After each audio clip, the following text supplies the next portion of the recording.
The binomial theorem is then when we want to multiply. Remember, usually you multiply there with a square or a cube. But now, if you have to simplify x plus y to the exponent of 15, you must write the bracket out 15 times. So to enable you to do that, we can first look at the expansion of x plus y equals n. It's easy to use that because we can use Pascal's triangle to use the coefficients there. This is in your textbook on page 21. So if you take the bracket and you say to the power of 0, anything to the 0 will be 1. If I take the bracket there and I say to the 1, then it will be 1x plus 1y. If I say square the bracket, you know you double the bracket, you multiply out. Then the coefficients you will notice will be 1, 2, and 1. If I carry on and say x plus y, you expand that to cube, what will happen now? So you will write it out 3 times. You multiply the 2 brackets and then the third bracket. Then your answer will be 1x cubed, 3x squared y, and you carry on. If you do the same with that x to the 4, you can see that the exponents of your xn decrease always with a 1. So if you look at that one as a 2, you start with 2, then my x exponent then will be a 1. That one will be x to the 0, which just means it's just a positive 1. What will happen to my y exponent? My y exponent will be increasing. So that means then it's supposed to be y to the 0, y to the 1, y squared. To get the coefficients of the expansion there, you can use Pascal's triangle. Now this triangle is actually very easy. So if you look at the first one there, it's x plus y to the 0, so the coefficient will be 1.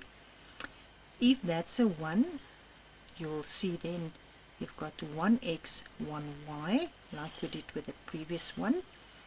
Then if you add those two values, that 1 and that 1, is giving me the 2 in the middle. But you'll always have a 1 and a 1 at the end. Then if you look at your cube, your number will be 1. The 2 and the 1 you will add to make the 3. The 2 and the 1 you will add to make the 3. And you end with a 1. This is Pascal's triangle. If it's to the power of 4, the fourth row will be a 1. Then you add the 1 and the 3 to give you the 4. The 3 and the 3, it's making the 6. And the 3 and the 1 is making 4. And then you get the 1 at the end. This is called Pascal's triangle. So you can use that to the expansion of your bracket of x plus y to the n.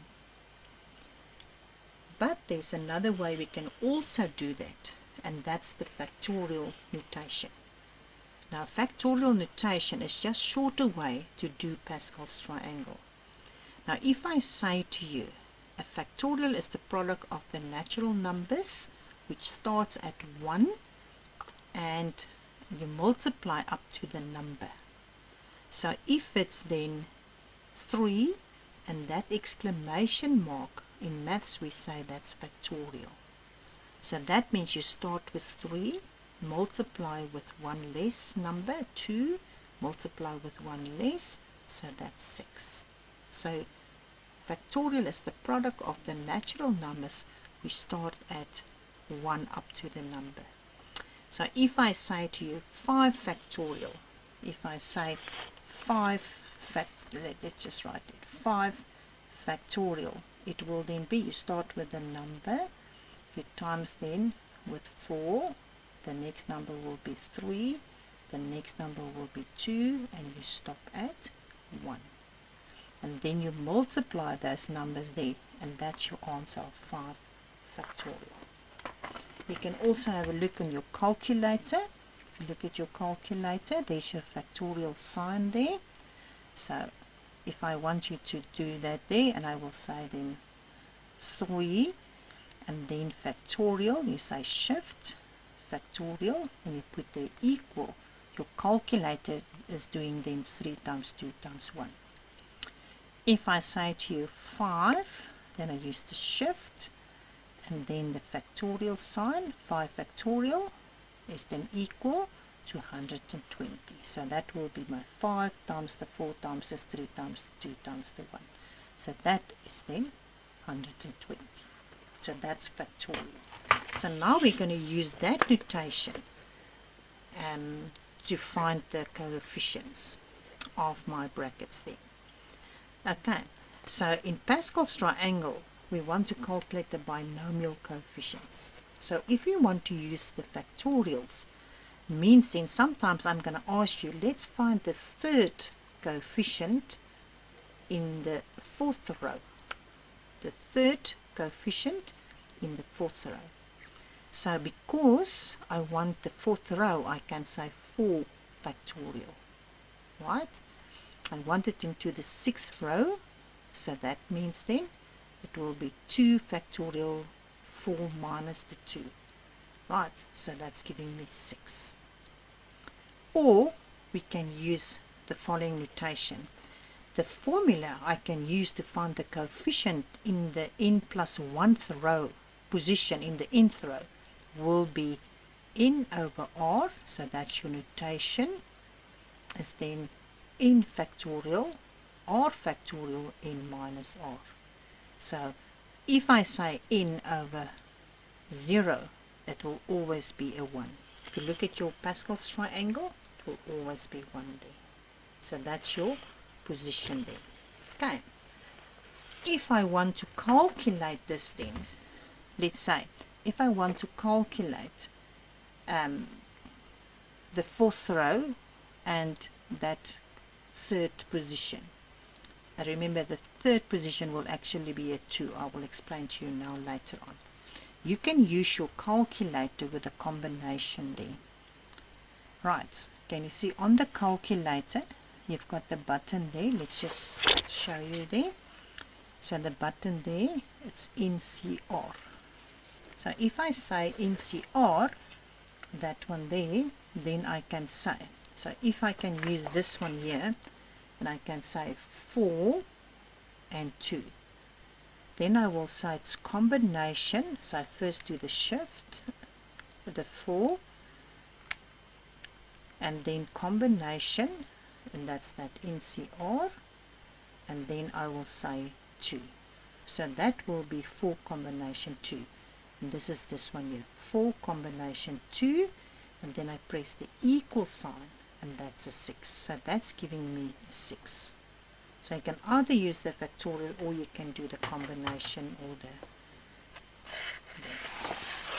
right. So if I look at this one, you can also look at Pascal's triangle using the binomial theorem, and this is the important one. If I look at the first row, you've got the n over the 0, right? So that means then the n is the row number. So the n is the row number. The 0 at the bottom, the r, is then the position, right? So that means row 1, position 0. That's row 1, position 2 actually. Right, so if you look at this there, if I say let's find the third position and the second row. So I know the n is the row, so it's 2. So this is my second row. So all of them on top, my inner will be 2's. To find the position, to find that position there, I will say r plus 1, and I need to find the position of 3. You always use the r plus 1 as 3. So then I take the 1 over, so r is then 2. So I want the second row, and that's my third position. Can you see? 1, 2, 3. So the top one there is your row number. To get the position, it will be r plus 1, always r plus 1 equal to the position you're looking for. That's my third row, And that's your example there, binomial theorem. Let's do an example. If I say, what number in Pascal's triangle will be in the 7th position in the 12th row? So first identify your variables. So I know the position will be r plus 1. So r plus 1, and they asking you 7, so I put there a 7. Take the 1 over, so I get r is 6. The row is my variable n, so my n is 12.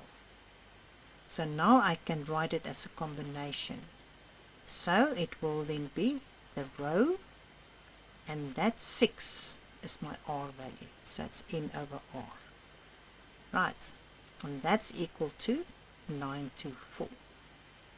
Are you okay with that? So that will be 924. So you will use your calculator, put it on combination there, so that will then be 12, shift combination, and then 6, and that's giving you 924. 924. Right.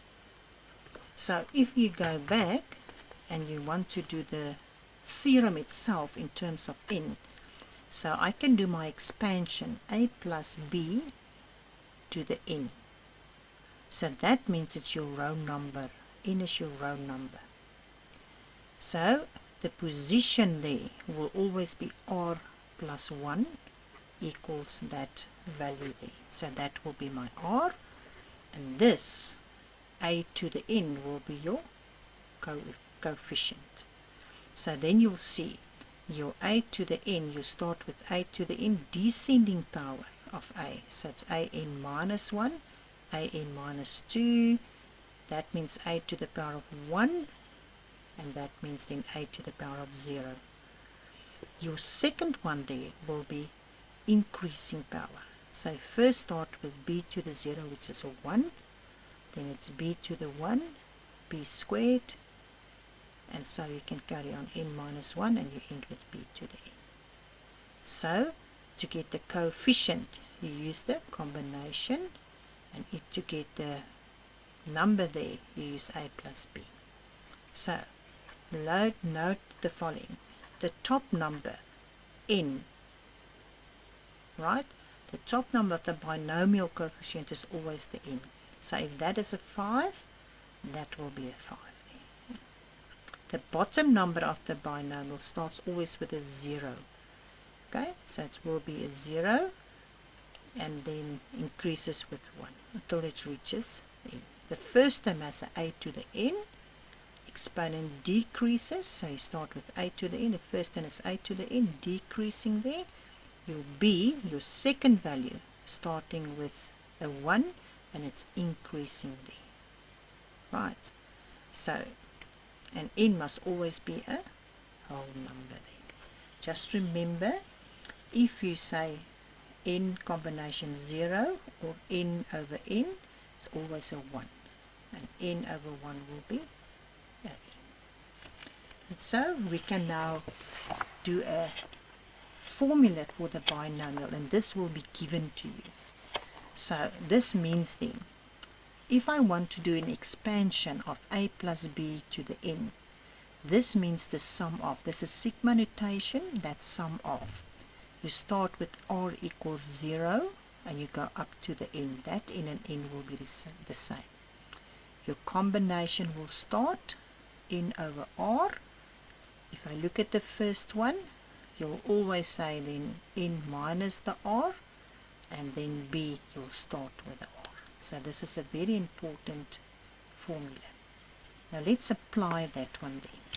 So use the binomial theorem and expand the following. X plus 2y to the power of 4. So that means identify. So if you look at that one there, the formula, so a is the first term, so x will be your a. Can you see b is your second term, so that's your 2y. And n is the exponent, it will be 4. So I've got now my a, my b, and my n. Right. So if I want to expand using my formula, that means my n must be the n there. So this is n to the power of 4. So all of them will be 4s. That's my n. Right? My r will start with a 0. So 0, 1, 2, 3, and 4. Then what will happen to the a? You will minus that value, minus the r. So that's a 4. So your x is then a 4. Minus then r, which is 0 there. So it's just a 4. That's the x3. That's the x2. Always descending, x1. And that will be x0. Then I take my b. I must take the 2 and the y. So I put that in brackets. I start with a 0. Increasing at plus 1. So that's a 1, 2, 3, and a 4. Right. So I want the expansion on answer to multiply that out. So now, remember, 4 combination 0 will always be 1. Right? X to the 4 is just x to the 4. Anything to the power of 0 will be 1. If I look at 4 combination 1, so now you take your calculator and you look at 4 shift combination there, and that is 1 equals giving you a 4. Okay, so that's giving you a 4, but remember there's a 2. So 4 times 2 is giving you the 8 there. So that x stays cubed and that y stays y. If I go to the third term there, so it's 4 combination 2. So let's use the calculator again. So you say 4 shift and then combination. Combination is that one there. Combination, and now we're on 2. So that's a 6. So that's giving me a 6. So 4 combination 2 is a 6. But can you see that one is 2 squared? 2 squared is a 4. 6 times 4 is making the 24. That's x squared and that's y squared. Then you do 4 combination 3. So once again, take your calculator, say then 4, right, and then shift, then your combination, and now we say then 3 equals a 4. So this one here, 4 combination 3 is then a 4.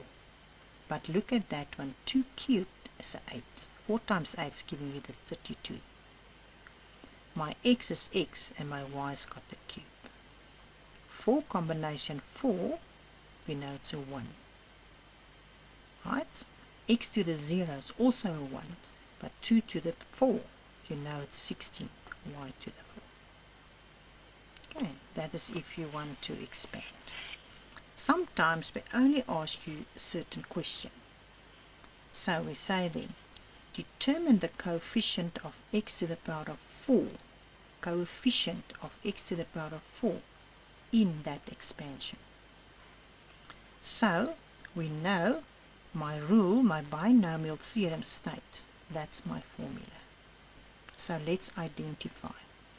If that is given, the x will be my a, according to my formula, my first term. The b will be my second one, so it's 2y. Exponent will be the 10. Right, but I don't know what is r. See, r is not given. So what I do know is that I want to calculate x to the power of 4. And I know to get that then is that 10 minus the r will be equal to 4. And that means then my r must be a 6. So now I substitute. So it means then 10 to the r. Can you see that? If I substitute those values there, that is just the block there. So that's my n, that's my r. Can you see that's my n, that's my r. My a is then the x. My n is then the 10. I don't know what is r. So I know this one here, the coefficient, I know that is supposed to be x to the 4. And that's why I can say 10 minus r is equal to 4 to get my r is 6. Now I can substitute. My r will be a 6. That stays then a 4 because it's 10 minus 6 is 4. And that r is then a 6. Now again you use your combination.